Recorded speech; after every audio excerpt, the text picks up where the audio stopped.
তো বন্ধুরা, আজকের ভিডিওতে আমরা শিখব ভগ্নাংশ এবং মিশ্র ভগ্নাংশ কোনগুলো, আমরা কিভাবে চিনব সেটা আমরা এই ভিডিওতে বিস্তারিতভাবে জানবো। দেখো, এখানে দিয়ে আছে 1/3। এটা একটা হচ্ছে আমার কি ভগ্নাংশ। 1/3, বা এটাকে আমি কিভাবে লিখতে পারি, 1/3। এটাও 1/3 কিন্তু, ঠিক আছে, 1 উপরে আছে এবং 3 নিচে আছে, এরকম ভাবেও কিন্তু লেখা যায়। এটা কি বলছে, 1/3, ঠিক আছে, 1/3, বা এটা কি বলছে 1/3 বা 1/তৃতীয়াংশ। তৃতীয়াংশ, ঠিক আছে, তৃতীয়াংশ এটা বলছে।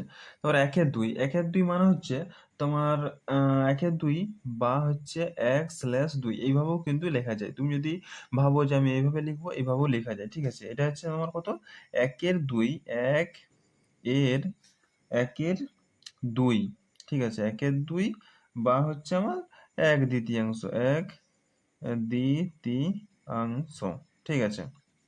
তারপর দেখো 1/4 আছে, এটাকে 1/4 বা 1/4 এইভাবেও আমরা কিন্তু লিখতে পারি, ঠিক আছে। এটা কি হচ্ছে 1/4, 1/4, বা এটাকে কি বলছে 1/4, 1/4, এটা আমরা বলছি, ঠিক আছে।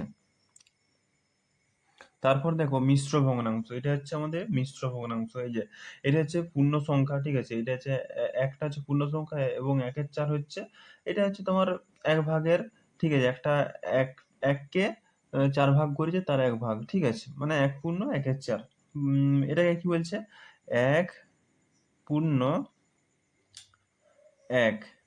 1/1/4, ঠিক আছে, বা 1/1, 1/1, এইটা কি বলছে, 1/1/4, ঠিক আছে, 1/1/4।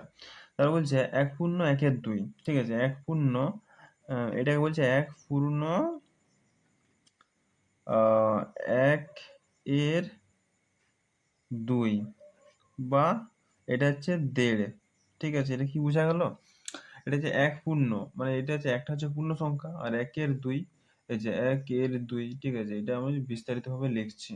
তারপরে হচ্ছে 1/3/4, 1/3/4 মানে হচ্ছে এক পূর্ণ, একটা হচ্ছে পূর্ণ সংখ্যা, পূর্ণ 3 এর 4, 1/3/4, বা এটা কি বলছে 1/4/2, বা এটাকে বলা হচ্ছে 1/4/2। তো বন্ধুরা, এটা ছিল আমাদের মিশ্র ভগ্নাংশ এবং মিশ্র ভগ্নাংশ, ঠিক আছে, চেনার উপায়। ধন্যবাদ এই ভিডিওটা সম্পূর্ণ দেখার জন্য।